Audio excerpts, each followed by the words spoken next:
देखिए बेटा, अभी हम पढ़ने वाले हैं crystal field theory. Coordination compound के अंदर क्रिस्टल फील्ड थ्योरी जो है बहुत इंपॉर्टेंट टॉपिक है।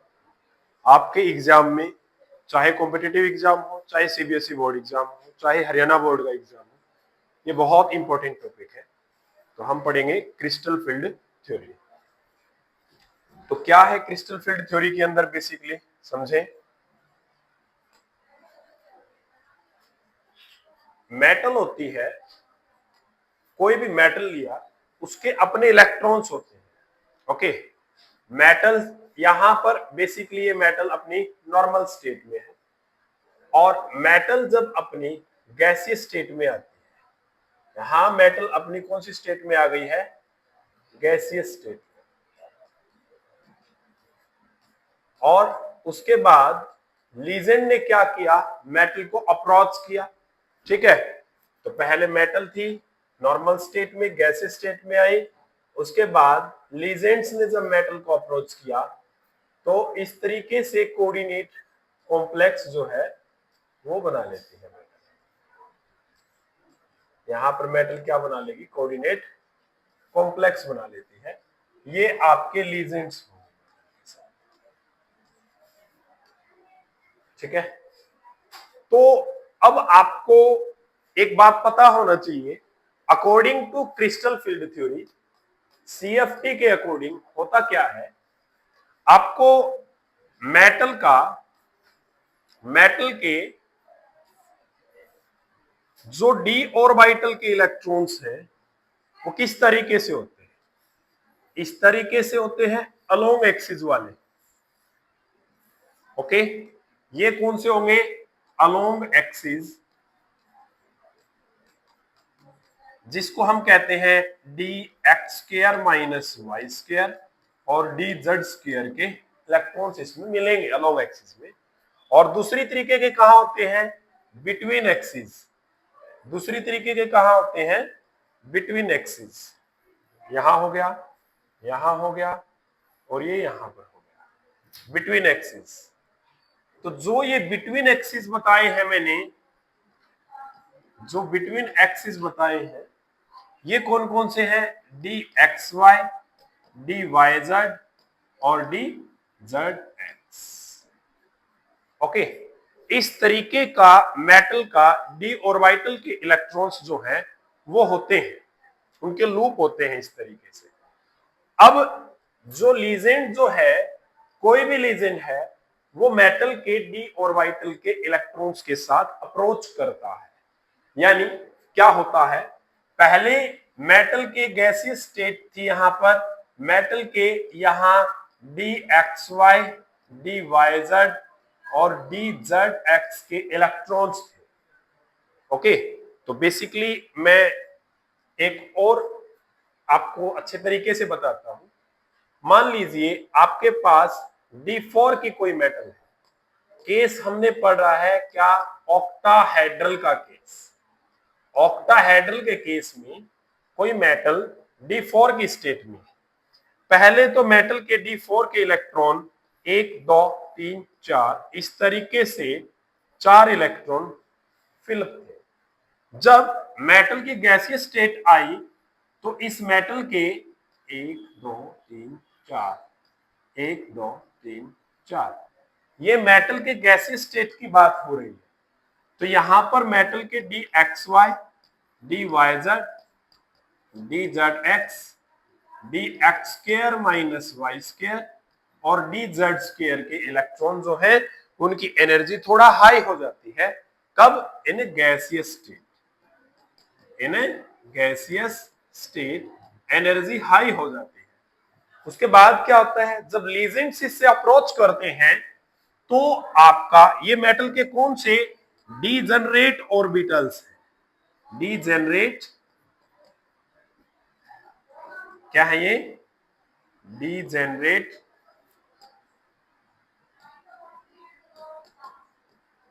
Orbital of metal, degenerate orbital of metal. Okay, तो ये इलेक्ट्रॉन्स जो है लीजेंड्स की वजह से स्प्लिट हो जाते हैं। लीजेंड्स क्या होते हैं? लीजेंड्स की वजह से मेटल के जो ये डी ऑर्बिटल के इलेक्ट्रॉन्स हैं ये आपके स्प्लिट हो जाते हैं और हम ये कह सकते हैं कि इनकी जो डीजनरेसी है वो आपकी ब्रेक हो जाती है। ओके, यहां पर क्या किया, मेटल के साथ में लीजेंड ने क्या किया है, बॉन्डिंग अप्रोच बनाई, बॉन्डिंग की है, जो भी मेटल पे चार्ज है वो लिखा नॉर्मली। यहां लीजेंड ने मेटल के साथ अप्रोच किया, अप्रोच करते ही क्या हुआ, ये जो डीजनरेट ऑर्बिटल है मेटल के ये स्प्लिट हो गए।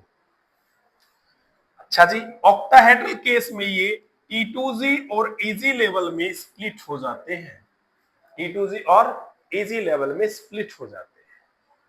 और जब ये T2Z और EZ लेवल में स्प्लिट हो जाते हैं तो आप ध्यान रखें जो आपके DXY, DYZ, DZX ये इलेक्ट्रॉन तो स्टेबलाइज हो जाते हैं और DX² माइनस Y², DZ² ये आपके अनस्टेबल हो जाते हैं, डिस्टेबलाइज हो जाते हैं। ये स्टेबल हो गए हैं, ये अनस्टेबल हो गए हैं। तो आपको ध्यान रहे यहां से जो यहां तक का एनर्जी लेवल है वो आपका कितना रहता है, 2/5, और यहां से यहां तक का एनर्जी लेवल है वो क्या रहता है, -2/5 डेल्टा नॉट, और ये रहेगा क्या, 3/5 डेल्टा नॉट। तो आप इसको सॉल्व करके लिखते हैं तो क्या बनेगा, -0.4 डेल्टा नॉट, और यहां पर कितना बन जाएगा, ये 0.6 डेल्टा नॉट, ये बन जाता है। ओके, यानी ये इतने एनर्जी से डिस्टेबलाइज हो गया और ये स्टेबलाइज हो गया, ये डिस्टेबलाइज हो गया। और ऑक्टाहेड्रल का केस हमने पढ़ा है, जो ये स्प्लिटिंग हुई है मेटल के कोऑर्डिनेट कॉम्प्लेक्स की, इसकी एनर्जी को ऑक्टाहेड्रल एनर्जी कहा जाता है। यहां से यहां तक का जो एनर्जी है इसको ऑक्टाहेड्रल एनर्जी कहा जाता है। इस तरीके की स्प्लिटिंग जो है वो होती है। ओके, तो मैंने लास्ट आपको इसमें ये बताना चाहा कि जब लीजेंड जो है वो मेटल को अप्रोच कर रहा होता है तो ये आपका DX² माइनस Y² और DZ² वाला ऑर्बिटल है, ये ज्यादा रिपल्सन करता है। यहां पे लीजेंड और मेटल के डी ऑर्बिटल के इलेक्ट्रॉन के साथ में क्या होता है, रिपल्सन होता है। तो इसलिए मैंने अभी आपको ये बताया, ये रिपल्सन हुआ, ये कौन सा है, DZ² और DX² माइनस Y², यानी जो एक्सिस वाला है, एक्सियल पोजीशन वाला है, एक्सियल जो एक्सियल पोजीशन वाला है उस पर ज्यादा रिपल्सन फील होने की वजह से एक्सियल पोजीशन वाले DX² माइनस Y² और DZ² ज्यादा रिपल्सन फील करते हैं, इसलिए ये डिस्टेबलाइज हो जाते हैं। डीज ऑर्बिटल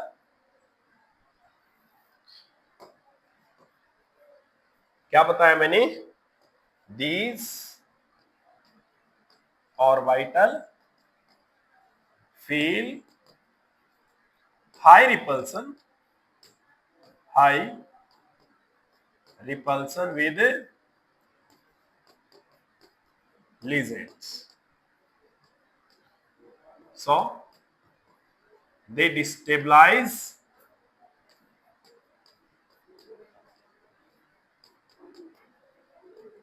with high energy, ये डिस्टेबलाइज हो जाते हैं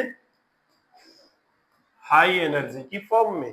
इसलिए ये डिस्टेबलाइज हुआ, इसलिए मैंने क्या किया है, ऊपर लिखा DX² माइनस Y² और Z² और नीचे लिखा DXY YZ और DZX। ओके, क्लियर है, सभी को समझ में आ रहा है? ठीक है, अब बात क्या है, D4 के इलेक्ट्रॉन है, यहां तक तो बात ठीक है, आपको 4 समझ में आया है। अब बात यह है, अब D4 के इलेक्ट्रॉन है, अगर है आपका वीक फील्ड का केस, आपके जो लीजेंड्स हैं वीक फील्ड लीजेंड्स, ठीक है, वीक फील्ड लीजेंड्स कौन से होते हैं? ऐसे लीजेंड्स जिनकी वजह से मेटल के डी ऑर्बिटल के इलेक्ट्रॉन्स पेयरिंग ना करवाते हो।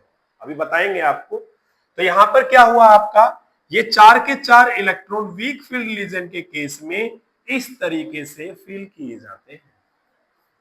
ओके, तो हम कहेंगे कि मेटल की जो इलेक्ट्रॉनिक कॉन्फ़िगरेशन है, इलेक्ट्रॉनिक कॉन्फ़िगरेशन ऑफ कॉम्प्लेक्स, क्या कहा मैंने? Electronic configuration of complex, complex की इलेक्ट्रॉनिक कॉन्फ़िगरेशन जो होगी वो क्या होगी? T2Z में कितने इलेक्ट्रॉन हैं? T2Z3 और Eg में कितने इलेक्ट्रॉन है बेटा? 1। ये मेटल की इलेक्ट्रॉनिक कॉन्फ़िगरेशन हो जाती है। ये क्वेश्चन पूछा जाता है आपके एग्जाम में, ठीक है? बिल्कुल बेसिक है, आपको बिल्कुल समझ में आएगा। इसको बनाकर देखना, अभी और प्रैक्टिस करेंगे इसकी हम अच्छे तरीके से। तो आप लोग देखिए एनसीईआरटी की बुक में एक चीज साफ साफ बताई गई है। क्या बताया गया है? आप एनसीईआरटी की बुक में देखेंगे तो एक डायग्राम जो है बहुत अच्छे तरीके से बताया गया है। ये डायग्राम देखिए, यहां पर मेटल का डी ऑर्बिटल था, यहां पर मेटल के डी ऑर्बिटल्स हैं, जैसे हमने अभी समझाया है आपको उसी तरीके से ये रहा। ये मेटल के डी ऑर्बिटल है नॉर्मल स्टेट में, फ्री मेटल आयन लिखा है ना, फ्री मेटल आयन है। और जब ये मेटल अपनी गैसीय स्टेट में गया, यहां कौन सी स्टेट है बेटा? यहां गैसीय स्टेट है मेटल। जब ये मेटल की गैसीय स्टेट में जाता है तो इस तरीके से ये क्या होता है? डिस्टेबलाइज होता है, एनर्जी हाई होती है। और जब लीजेंड इसके साथ अप्रोच करता है तो इस तरीके की स्प्लिटिंग होती है, जो कि एनसीईआरटी की बुक में भी अच्छे तरीके से दिखाया गया है। ये डायग्राम बहुत इंपॉर्टेंट है। ओके, ये जो स्प्लिटिंग हुई अभी हमने यहां पर इसको अच्छे तरीके से समझा है। यहां हमने अभी इसको अच्छे तरीके से, ये जो स्प्लिटिंग है इसको समझा है, ये हमने समझा है जो स्प्लिटिंग हुई। और इसका जो दूसरा डायग्राम है, इसे नेक्स्ट, क्या हो गया, कैसे जाएगा?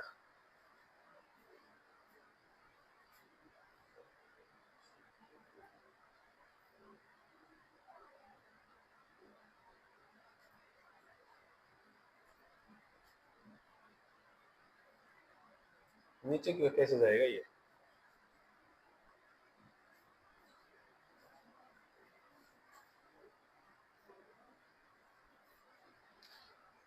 तो देखिए, हम क्रिस्टल फील्ड थ्योरी के अंदर बात कर रहे थे। क्रिस्टल फील्ड थ्योरी के अंदर जो मेटल है वो सेंटर रोल प्ले करती है। लीजेंड्स जो होते हैं वो पॉइंट चार्ज का, लीजेंड जो है वो एक पॉइंट चार्ज का रोल प्ले करते हैं, पॉइंट चार्ज। और जो लीजेंड और मेटल के बीच की बॉन्डिंग बताई गई है उसको आप क्या कहते हैं? आयनिक बॉन्डिंग बताई गई है। कैसी बॉन्डिंग बताई गई है? Ionic bonding. ऐसा ऑब्जर्व किया गया है by crystal field theory, there is electrostatic force of attraction, electrostatic force of attraction between metal and ligand. Metal and ligand के बीच में इलेक्ट्रोस्टैटिक फोर्स ऑफ अट्रैक्शन बताया गया है, जिसकी वजह से यहां पर क्या हो रहा है? आयनिक बॉन्ड बन रहा है। ओके, तो अभी हम कोऑर्डिनेशन, अलग अलग कोऑर्डिनेशन कॉम्प्लेक्स लेते हैं, उसके हिसाब से क्रिस्टल फील्ड थ्योरी को हम पढ़ते हैं। ठीक है, तो देखिए अभी मान लीजिए हम कोऑर्डिनेशन कॉम्प्लेक्स ले रहे हैं, CO H2O। अच्छा, एक बार स्पेक्ट्रोकेमिकल सीरीज डिस्कस कर लेते हैं। आप लोगों को स्पेक्ट्रोकेमिकल सीरीज का पता होना चाहिए अच्छे तरीके से। क्या है स्पेक्ट्रोकेमिकल सीरीज? जब तक आप स्पेक्ट्रोकेमिकल सीरीज को याद नहीं करेंगे तब तक आपको जो वीबीटी है और सीएफटी दोनों ही नहीं आएगी। ठीक है, तो स्पेक्ट्रो केमिकल सीरीज ये आपको याद होने चाहिए क्रिस्टल फिल्म थ्योरी को पढ़ने के लिए। ठीक है, इसमें क्या है, इसमें जो लीजेंड्स है on the basis of experimental basis पर लीजेंड्स का ऑर्डर दिया हुआ है कि कौन से लीजेंड जो है वो ज्यादा स्प्लिटिंग करते हैं और कौन से ऐसे लीजेंड्स हैं जो स्प्लिटिंग कम करते हैं।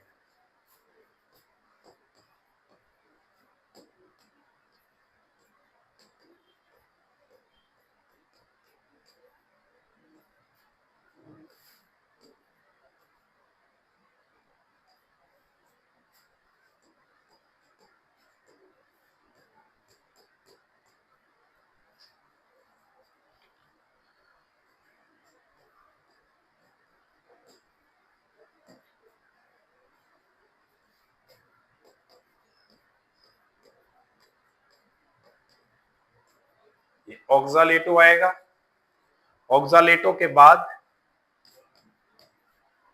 H2O NCS, ठीक है, EDTA और EDTA के बाद NH3 AN CN CO। ये स्पेक्ट्रोकेमिकल सीरीज है। इस स्पेक्ट्रोकेमिकल सीरीज में अप टू H2O, यहां से यहां तक आप H2O तक, up to H2O, up to H2O क्या है, weak field legend, weak field legend. और आफ्टर H2O जो है वो क्या है, स्ट्रॉन्ग फील्ड लीजेंड।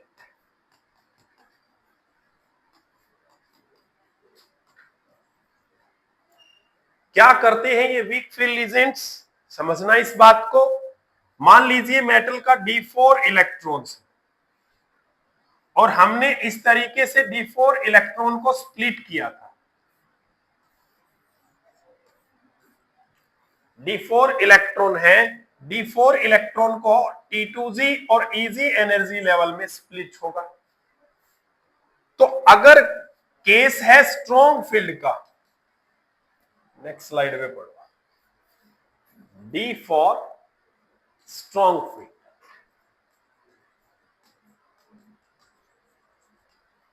और यहां आप पढ़ेंगे वीक फील्ड।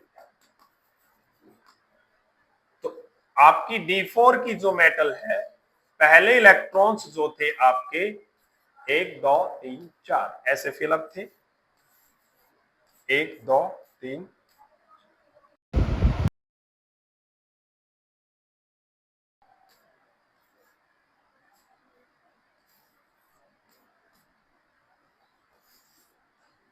तो 4 इलेक्ट्रॉन आपने इस तरीके से फिल किए हुए थे D4 में।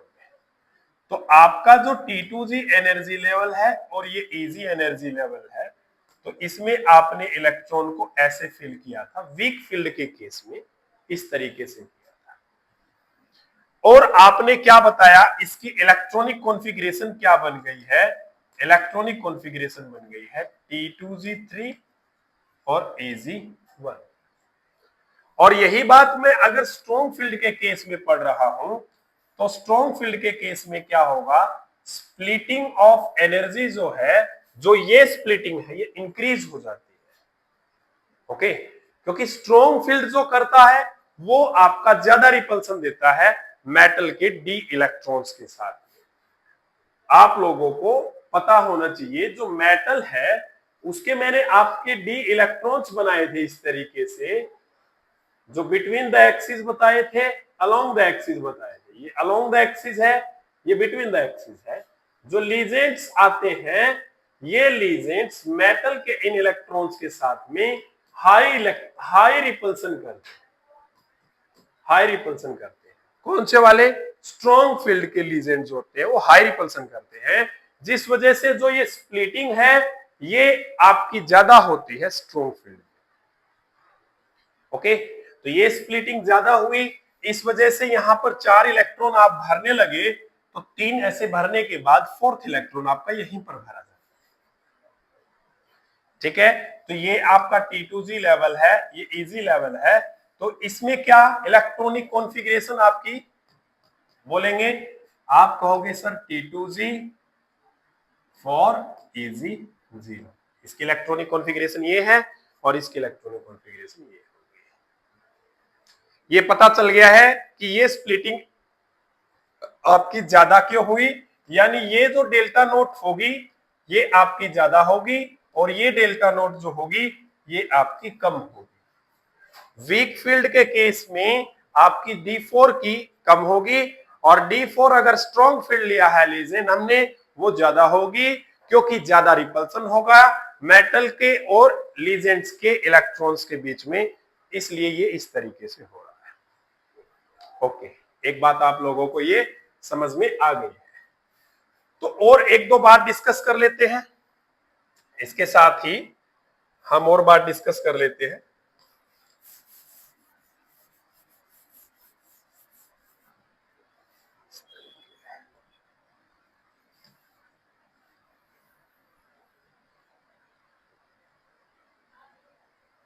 देखिए, इसके अंदर जो स्ट्रॉन्ग फील्ड लीजेंड है, इसका और भी जो चीजें हैं जिसकी वजह से क्या क्या हो रहा है वो डिस्कस करते हैं।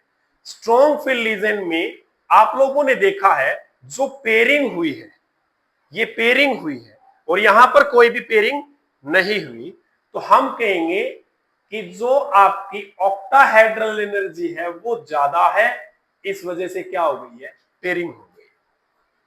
ये एनर्जी ज्यादा है जिसकी वजह से 4th इलेक्ट्रॉन वहां भरने की बजाय हमने यहीं पर फिल कर दिया, यानी पेयरिंग एनर्जी कम और ऑक्टाहेड्रल एनर्जी ज्यादा है। ओके, किसका केस है? स्ट्रॉन्ग फील्ड का केस है। तो ऐसा करने से आप एक बात बताओ, इसकी जो स्पिन आई है वो कैसी आई है? लो स्पिन आई। और इसके केस में जो आपकी डेल्टा नॉट की वैल्यू है वो कम, पेयरिंग एनर्जी ज्यादा। ये कम है तभी तो 4th इलेक्ट्रॉन इधर भाई फिल किया है, तो आप कहोगे delta naught lower than pairing energy, और ये लोअर देन पेयरिंग एनर्जी है, इसलिए इसकी स्पिन कैसी बनेगी? हाई स्पिन बनेगी। कैसी स्पिन बन रही है? हाई, क्योंकि आप देखो सिंगल सिंगल अगर फिल करोगे तो स्पिन हाई बनती है, अगर आप क्या करते हैं एक भी पेयर आ गया तो स्पिन इसकी तो कैंसिल हो गई और इसकी क्लियर हो गया है। तो ये आपका एक केस है स्ट्रॉन्ग फील्ड का और वीक फील्ड का। ओके, और डिस्कस करते हैं। अगर मान लीजिए आपने किसके इलेक्ट्रॉन लिए हैं? D5 मेटल के इलेक्ट्रॉन लिए, तो आप ऊपर वीक फील्ड लिख ले पहले। वीक फील्ड में D5 के इलेक्ट्रॉन किस तरीके से भरे जाएंगे? 1 2 3 4। यहां तक तो वीक फील्ड का केस और आपका स्ट्रॉन्ग फील्ड का केस जो है वो देखो सेम है।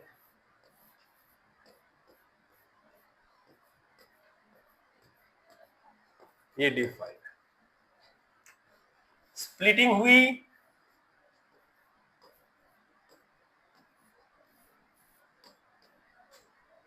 T2G में और EG में स्प्लिटिंग। आपके पांचों इलेक्ट्रॉन 1 2 3 4 5 ऐसे फिल किए जाएंगे, और इसमें जो स्प्लिटिंग होगी उसमें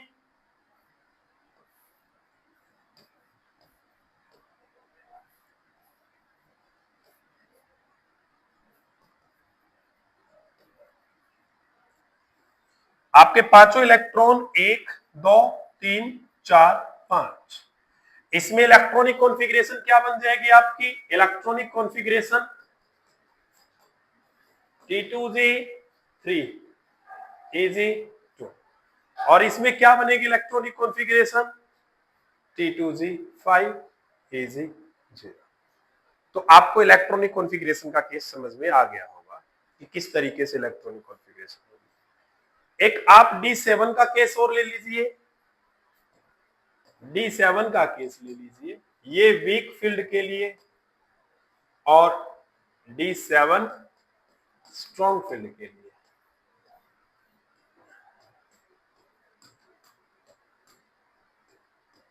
सेवन इलेक्ट्रॉन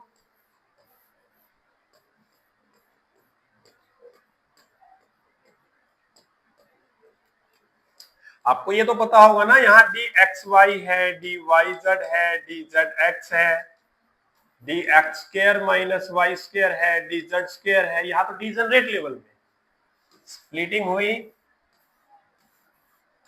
3 2।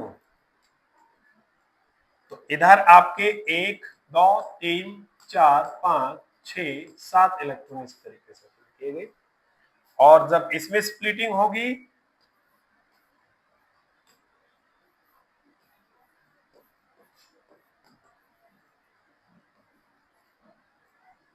ये आपको याद रहे कि स्ट्रॉन्ग फील्ड के केस में हमेशा डेल्टा नोट की वैल्यू ऑक्टाहेड्रल की वैल्यू सीएफएससी की वैल्यू ज्यादा होगी।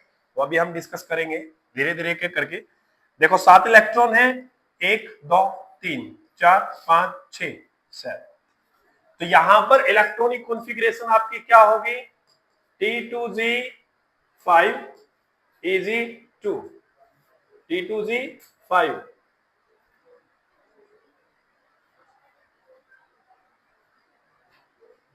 T2G 5 Eg2, और यहां पर इलेक्ट्रॉनिक कॉन्फ़िगरेशन क्या होगी आपकी? T2G 6 Eg1। आपको समझ में आ गया होगा। ओके, अब हम बात करते हैं एनर्जी की। तो एनर्जी के लिए क्या बोला जाता है? CFSE। इसका मतलब crystal field splitting energy. Crystal field splitting energy. क्या फार्मूला होता है क्रिस्टल फील्ड स्प्लिटिंग एनर्जी का? जो आपकी CFSE है, ऑक्टाहेड्रल की बात कर रहे हैं हम यहाँ, ठीक है, डेल्टा नोट ऑक्टाहेड्रल CFSE। तो जो आपके नंबर ऑफ T2G इलेक्ट्रॉन होते हैं, T2G इलेक्ट्रॉन होते हैं, उसको हम किससे मल्टीप्लाई करते हैं? जो आपका लोअर एनर्जी लेवल है, तो लोअर एनर्जी लेवल को आपने मल्टीप्लाई करना है -0.4 से, और आपका नंबर ऑफ इजी इलेक्ट्रॉन्स जो होते हैं उनको मल्टीप्लाई करना है 0.6 से। ओके, तो हमारा क्या ये फार्मूला बन गया है CFSE को निकालने का। ठीक है, तो देखिए हम अलग अलग एनर्जी लेवल्स में अब CFSE को चेक करते हैं, जो हमने अलग अलग एनर्जी लेवल्स लिए हुए। D4 का एनर्जी लेवल लिया हुआ है, तो आप यहां पर देखें इसकी जो CFSE होगी वो क्या होगी? कितने इलेक्ट्रॉन है T2G में? 4।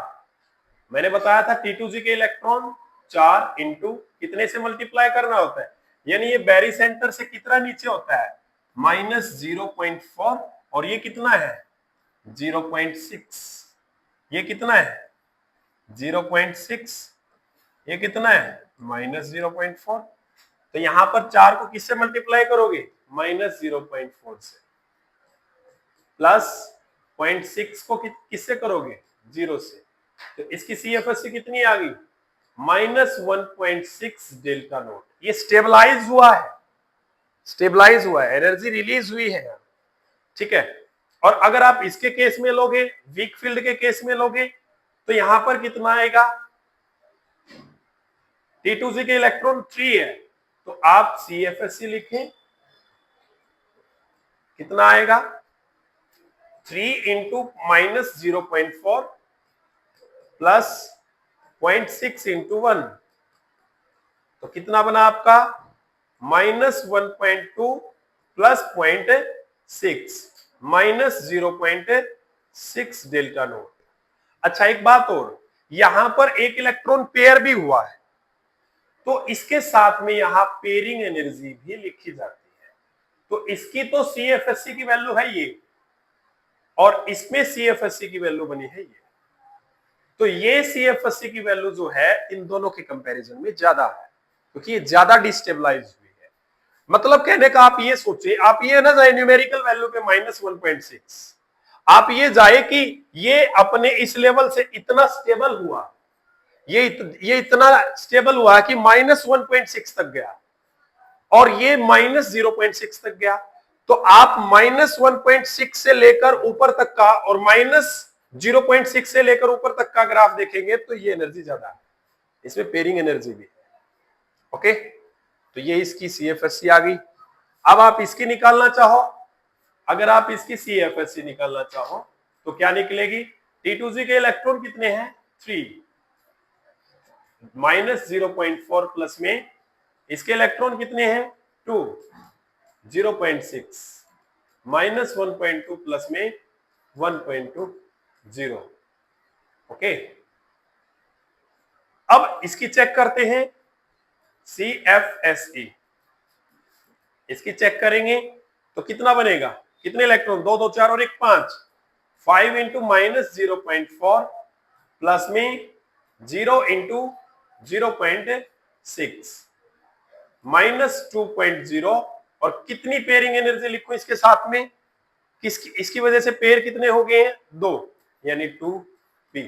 आपको पता होना चाहिए कि ये 2p मैंने किस लिए लिखा है, क्योंकि यहां पर एक भी पेयरिंग नहीं थी, लीजेंड्स की वजह से यहां पर 2 पेयरिंग हो गई है।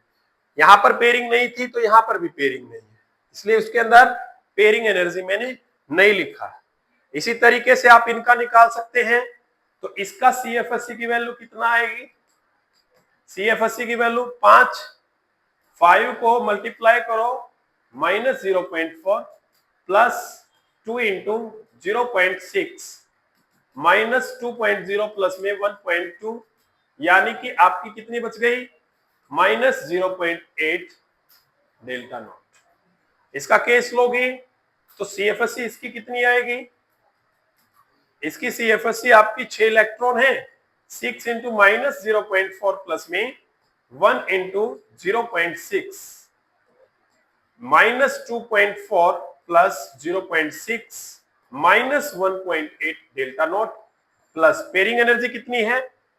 देखो वहां 2 पेयर है और यहां 3 पेयर है, तो पेयरिंग एनर्जी आ गई 1। ओके, यहां 2 है या 3 है, तो पेयरिंग एनर्जी आ गई 1। तो आपको CFSC भी समझ में आ गया होगा। तो अब आपका नेक्स्ट कंसेप्ट आता है इसमें किस चीज का? Colour of compound, colour of coordination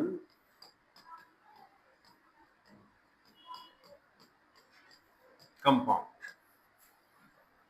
coordination compound का कलर की बात करते हैं तो क्या होता है? मान लीजिए आपका ये कोऑर्डिनेशन कॉम्प्लेक्स है, यहां कोई भी आपका ये कोऑर्डिनेशन कॉम्प्लेक्स है,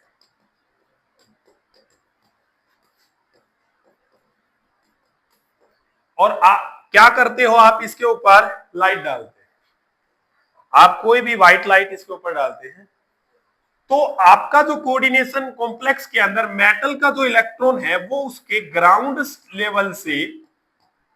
ग्राउंड लेवल यानी ऑक्टाहेड्रल की बात करते हैं तो ये T2G लेवल है, ग्राउंड लेवल से इजी लेवल, ग्राउंड लेवल से एक्साइटेड लेवल में इलेक्ट्रॉन जाता है। यहां पर एनर्जी क्या कर रहा है? वो एब्जॉर्ब कर रहा है, और दोबारा से जब वो एक्साइटेड लेवल से ग्राउंड लेवल में आता है तो यहां एनर्जी क्या करता है? एमिट करता है, और जो एनर्जी एमिट कर रहा है यही एनर्जी से हमें क्या प्राप्त होता है? उस कॉम्प्लेक्स का कलर ऑब्टेन होता है। तो यहां पर हमें कॉम्प्लीमेंट्री कलर मिलता है। कॉम्प्लीमेंट्री कलर का मतलब अगर लोअर एनर्जी एब्जॉर्ब करेगा तो हाई एनर्जी का कलर देता है, हाई एनर्जी वेवलेंथ का कलर देगा। Okay, complementary colour are obtain here. क्या बोलते हैं, complementary colour are obtain here. यहां पर अपने को कॉम्प्लीमेंट्री कलर जो है वो मिलते हैं। अब जो ये कलर मिल रहे हैं, तो आपके ये जो कलर है ये किस वजह से मिल रहे हैं, कलर ये मिल रहे हैं डीडी ट्रांजिशन की वजह से। किसकी वजह से हमें कलर मिल रहा है, डीडी ट्रांजिशन की वजह से।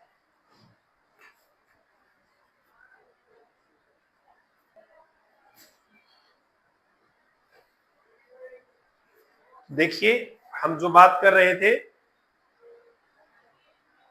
Complementary colour are obtain here, d d transition की वजह से हमें कॉम्प्लीमेंट्री कलर जो है वो मिलता है। तो आओ देखते हैं, हमें जो है ना इसके अंदर जो याद करना है, कलर ऑफ कंपाउंड के लिए आपको पता होना चाहिए किस चीज का, ट्रांजिशन ऑफ कलर। कुछ कंडीशंस है, वो मेरी बात को ध्यान से समझो। मेरा मतलब ये है, जब आपका, आप एक बात बताओ, ग्राउंड स्टेट में तो आप इस इलेक्ट्रॉन को ऐसे लिखोगे या इस तरीके से लिखोगे, जो एक्साइटेड स्टेट में ये, यानी जो स्पिन ऑफ इलेक्ट्रॉन है, जो आपकी स्पिन ऑफ इलेक्ट्रॉन है वो क्या नहीं होना चाहिए, should not change. Spin off electron change नहीं होनी चाहिए। उसके बाद दूसरी बात क्या है, अब आपका इजी और T2G लेवल है, यहां T2G इजी लेवल है, ये मान लीजिए T2G लेवल है, ये इजी लेवल है। अब मैं ये कहना चाह रहा हूं, यहां पर मान लीजिए आपके दो दो इलेक्ट्रॉन है और इसके अंदर आपके इस तरीके से दो इलेक्ट्रॉन है, तो इन दोनों का कोई इलेक्ट्रॉन क्या इसमें जा सकता है, नहीं।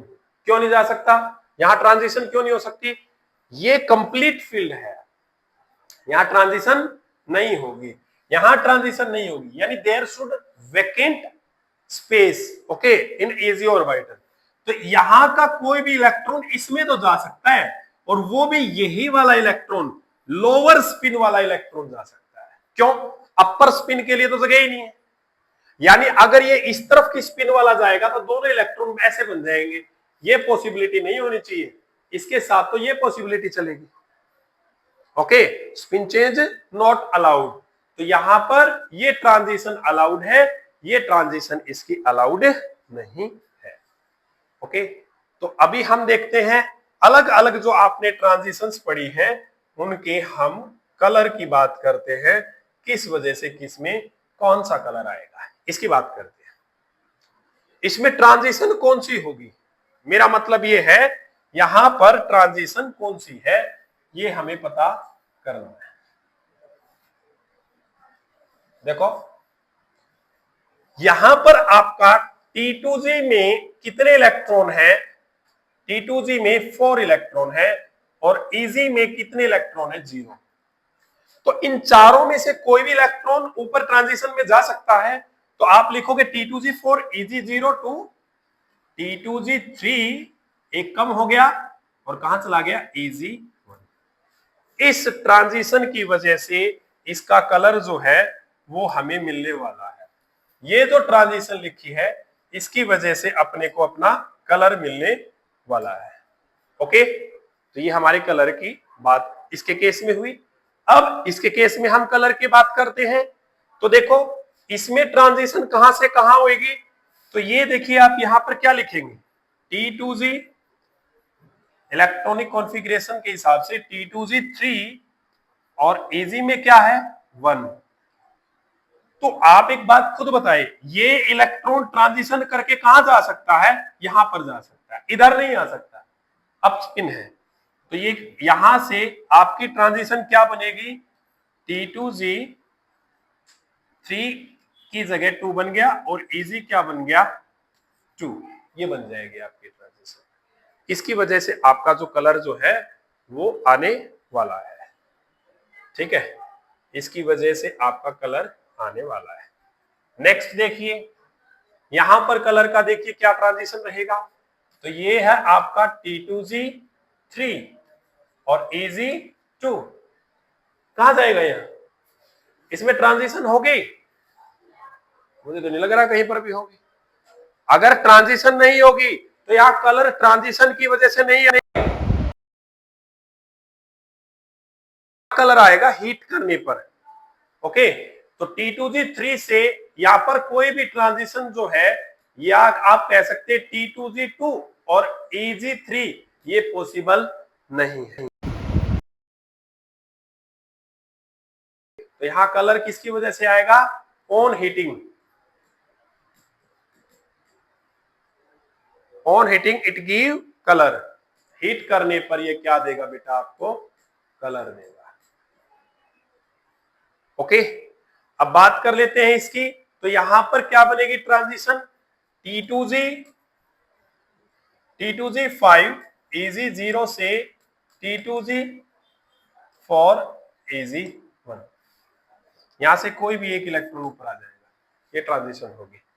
ठीक है, नेक्स्ट में यहां से ये इलेक्ट्रॉन ऊपर आ जाएगा, यानी क्या लिखेंगे इसको? T2G5 EG2 to T2G4 EG3। इसके केस में क्या ट्रांजिशन होगी? यहां से कोई भी इलेक्ट्रॉन ऊपर आएगा, तो हम लिख सकते हैं क्या? T2G6 EG1, T2G6 EG1 से T2G5 EG2। अरे EG में 2 हो जाएंगे ना, नीचे से एक इलेक्ट्रॉन जाएगा तो, और T2G में कम हो जाएंगे।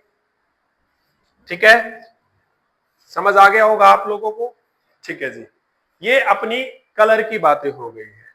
ठीक, अब थोड़ा सा कॉम्प्लीमेंट्री कलर के बारे में भी डिस्कस जो है वो कर लेते हैं। कॉम्प्लीमेंट्री कलर के बारे में डिस्कस कर लेते हैं। देखिए, अपनी जो बुक है उसके अंदर अच्छे से कॉम्प्लीमेंट्री कलर को दिखाया गया है, और उन्हीं कॉम्प्लेक्स का आपको कोऑर्डिनेशन कंपाउंड के अंदर कलर जो है वो याद रखना है। देखिए, अगर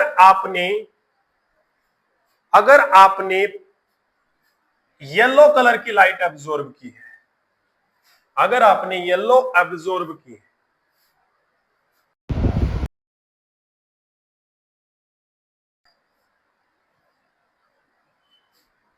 उसका आपको कैसा कलर मिल रहा है? वायलेट कलर मिल रहा है। अगर ब्लू ग्रीन की है तो रेड कलर आपको मिल रहा है। ये कॉम्प्लीमेंट्री कलर आपको याद रखने हैं। अगर आपने रेड कलर की लाइट एब्जॉर्ब की है तो ब्लू, और ब्लू ग्रीन की है तो वायलेट कलर मिल रहा है। इस तरीके से आपको कोऑर्डिनेशन कंपाउंड मिलेंगे और उसके अंदर ट्रांजिशंस मिलेंगे आपको। जैसे यहां पर आपको टाइटेनियम का H2O6+3 कंपाउंड दिया हुआ है, इसमें ट्रांजिशन को डिस्कस किया हुआ है। क्या, कौन सा कॉम्प्लेक्स दिया हुआ है एनसीईआरटी में? एनसीईआरटी में अपना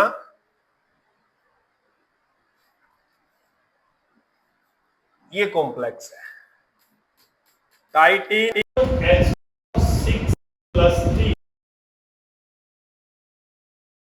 क्या बन जाता है? 3D में कितने इलेक्ट्रॉन? Scandium titanium 3D1। तो अगर आप इसका स्प्लिटिंग एनर्जी को फिल करोगे और देखोगे वहां एक इलेक्ट्रॉन है, और इजी में देख रहे हैं वहां कोई इलेक्ट्रॉन नहीं है, ये ट्रांजिशन। तो इसकी ट्रांजिशन को क्या लिखेंगे हम? T2G1 EG0 to T2G0 EG1। इस ट्रांजिशन की वजह से इसका कॉम्प्लीमेंट्री कलर आएगा। अब क्वेश्चन एक ये आता है कि जैसे आपके पास ये कॉपर है, कॉपर सल्फेट सॉलिड फॉर्म में है, क्या ये कलर देता है? नहीं। अगर ये कॉपर क्या करता है, एक्वस फॉर्म में आता है, कॉपर सल्फेट 5H2O, तो ये क्या बना लेता है? कोऑर्डिनेशन कॉम्प्लेक्स बना लेता है। क्या बना लेता है? यहां पर ये कॉम्प्लेक्स बना लेता है, और कॉम्प्लेक्स बनाने की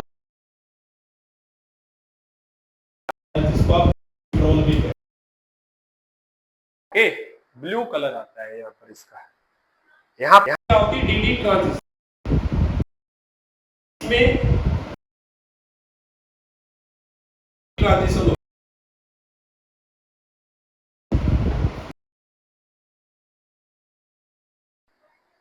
डीडी ट्रांजिशन की वजह से इसका कलर जो है वो आता है। ठीक है, तो ये हो गया आपका। और आपको कलर के लिए तो आपको मेनली ट्रांजिशन ही याद करनी है कि क्या ट्रांजिशन होगी आने वाला है जो है, प्रैक्टिस कर लेना। ओके, कमेंट छोड़ सकते हैं, मैं आपकी डाउट सोल्व करवा दूंगा। Okay, thank you.